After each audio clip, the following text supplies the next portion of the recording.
یا ایھا الناس، اے لوگو، قد جاءتکم موعظۃ من ربکم وشفاء لما فی الصدور، دیکھو آ گئی ہے تمہارے پاس نصیحت تمہارے رب کی طرف سے، اور جو روگ تمہارے سینوں میں ہیں ان کی دوا، ان کی شفا۔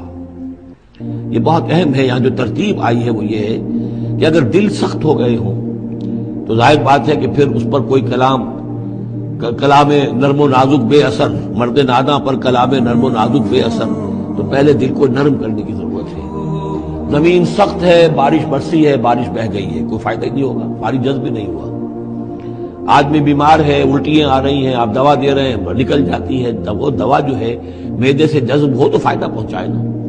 تو پہلا کام یہ ہے کہ دل کو نرم کیا جائے۔ ثم قست قلوبکم، جو دل سخت ہو گئے تھے انہیں نرم کیا، اس کے لیے واعظ کی ضرورت ہے، موعظہ، نصیحت، ایسی بات جو دلوں میں گداز پیدا کر دے، نرمی پیدا کر دے۔